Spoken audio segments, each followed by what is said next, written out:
চার ধামের যাত্রার অন্যতম হল পুরী। প্রতি বছর পুরীতে অনুষ্ঠিত হয় জগন্নাথ দেবের রথযাত্রা। তার এই রথযাত্রা বিশ্ব জুড়ে বিখ্যাত। তবে শুধু পুরীতেই নয়, মহা ধুমধামে রথযাত্রা উৎসব পালিত হয় রাজ্যের প্রায় সকল প্রান্তে। সনাতন ধর্ম অনুসারে এই উৎসবে উপস্থিত থাকলে মোক্ষ লাভ হয়।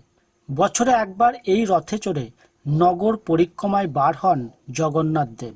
সঙ্গে থাকেন দাদা বলরাম ও বোন সুভদ্রা। তাদের সঙ্গে প্রতি বছর অংশ নেন দেশ এবং বিদেশ থেকে লক্ষাধিক মানুষ। আষাঢ় মাসের শুক্লপক্ষের দ্বিতীয়াতে পুরীতে শুরু হয় ভগবান জগন্নাথের রথযাত্রা এবং শেষ হয় দশমী তিথিতে। এবছর জগন্নাথ রথযাত্রা শুরু হবে 7ই জুলাই এবং শেষ হবে 16ই জুলাই। চলুন আজ জগন্নাথ দেবের মন্দির ঘিরে যে সমস্ত প্রচলিত লোকবিশ্বাস রয়েছে সেই সম্বন্ধে জেনে নেওয়া যাক। কথায় আছে, মন্দিরের উপর দিয়ে কিছু যেতে পারে না। কোনো পাখিকেও কখনো এই মন্দিরের উপর দিয়ে উড়ে যেতে দেখা যায়নি। কোনো বড় মন্দির বা বাড়ির উপর দিয়ে পাখিরা ওড়েনি এমন কোথাও হয়নি। তবে ব্যতিক্রম শুধু এই পুরীর মন্দির।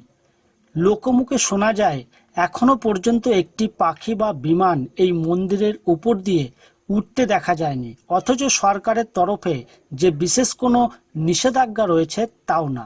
তবু কেন বিমান ওড়ে না এই মন্দিরের উপর দিয়ে, সেই প্রশ্নের উত্তর কারো কাছেই নেই।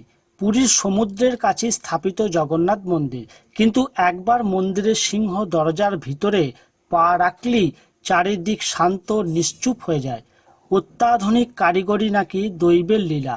কিভাবে এমনটা সম্ভব হয় তার উত্তর মেলেনি আজও। তবে ব্রহ্মরা বলে থাকেন, সুভদ্রা দেবী চেয়েছিলেন মন্দিরের ভিতরে যেন সবসময় শান্তি বিরাজ করে। তাই কোনো প্রকার শব্দ মন্দিরের শান্তি বিঘ্নিত করতে পারে না। এই জন্যই কোনো শব্দ শোনা যায় না। শোনা যায় সূর্যের অবস্থান যেদিকেই থাকুক, মাটিতে মন্দিরের চূড়ার কোনো ছায়া পরিলক্ষিত হয় না। কিন্তু দিনের আলোয় বড় গাছ, বড় বাড়ি কিংবা মন্দিরের ছায়া পড়া খুবই স্বাভাবিক ব্যাপার। ব্যতিক্রম পুরীর জগন্নাথ মন্দির। জগন্নাথ মন্দিরের উপরের অংশটিতে রত্ন মূর নামের একটি বৃহৎ অদ্ভুত চুম্বক শক্তি রয়েছে, যেটি মন্দিরটিকে যে কোনো রকমের ধ্বংসের হাত থেকে রক্ষা করে। এছাড়াও মন্দিরের চূড়ায় যে ধ্বজা বা পতাকা রয়েছে তা প্রতিদিন ভোরে লাগানো হয়, কিন্তু এই পতাকাটি অলৌকিকভাবেই সবসময় হাওয়ার বিপরীতে উঠতে দেখা যায়। এর কারণ এখনো জানা যায়নি।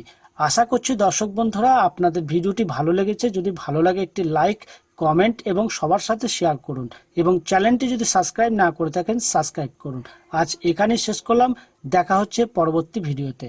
ততক্ষণ সবাই ভালো থাকবেন, সুস্থ থাকবেন। জয় জগন্নাথ।